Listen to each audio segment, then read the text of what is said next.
O líder do governo no Congresso, o senador Randolfo Rodrigues, afirma que quer aprovar a convocação de Roberto Campos Neto na Comissão de Assuntos Econômicos o quanto antes. Repórter Catiúcia Sotomayor trazendo as informações, aliás, as críticas do governo à política de juros e ao presidente do Banco Central. Como é que pode se dar essa convocação? Catiúcia. Olha, Thiago, na verdade, parece ser uma estratégia do governo que tenta desacreditar o presidente do Banco Central, Roberto Campos Neto, já que o presidente Lula não pode demiti-lo.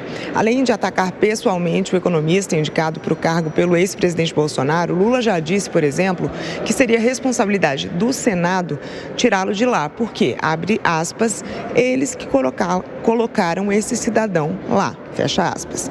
Eu explico, depois da indicação do presidente da República, o presidente da autarquia tem que ser aprovado em plenário do Senado para assumir o cargo. E só então a mesma casa pode tomar alguma medida para destituí-lo da função. A lei de autonomia do BC determina que uma eventual demissão seja justificada e tenha o aval do Senado. Campos Neto também poderia sair a pedido, mas ele já afirmou que ficará até o fim do mandato em 2024. O governo, então, questiona se Campos Neto estaria cumprindo a legislação, porque ele deveria cuidar da inflação, do crescimento econômico e da geração de emprego, segundo a última frase de Lula sobre esse assunto. Essa tentativa de usar o Senado seria uma forma de justificar a eventual exoneração antecipada. A crítica à autoridade monetária está na manutenção da taxa básica de juros em 13,75% desde agosto do ano passado, com o objetivo de evitar a alta da inflação. O presidente Lula disse que isso seria irracional e que Campos Neto joga contra a economia brasileira.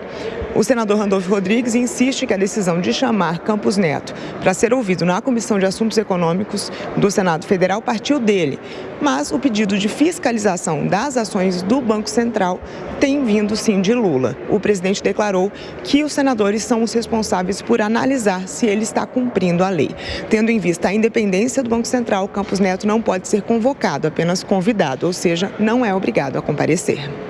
Estaremos acompanhando Catiúcia Sotomayor de Brasília até mais tarde, girando mais uma vez nossos comentaristas. Diogo Schelp, aliás, a Folha de São Paulo traz uma reportagem dizendo que alguns aliados poderiam denunciar Campos Neto ao Tribunal de Contas da União, Controladoria Geral da União, por causa de problemas contábeis no Banco Central. É uma frente muito grande contra ele, né?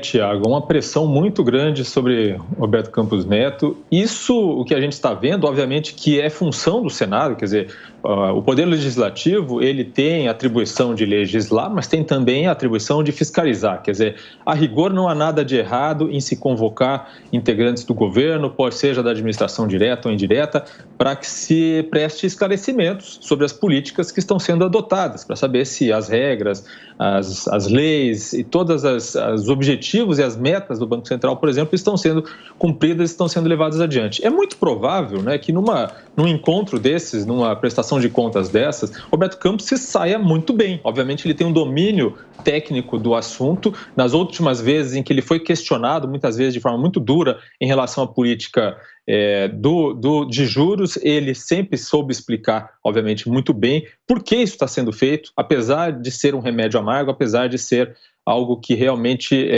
tem tido, né, consequências bastante complicadas para a economia. Mas essa pressão acaba não sendo muito boa também, porque isso eleva outras expectativas negativas do mercado em relação ao próprio juros de médio e longo prazo, por exemplo. Agora, em julho, haverá uma decisão muito importante sobre a meta de inflação, que poderá ser modificada pelo governo, e se isso ocorrer, só a mera expectativa de que isso possa ocorrer já elevam as expectativas para juros mais altos. Então, cada passo que é dado pelo governo no sentido de pressionar Campos Neto de forma artificial, para baixar artificialmente os juros, acaba tendo um impacto negativo na economia. Então, é preciso ter um discurso mais ameno em relação a isso.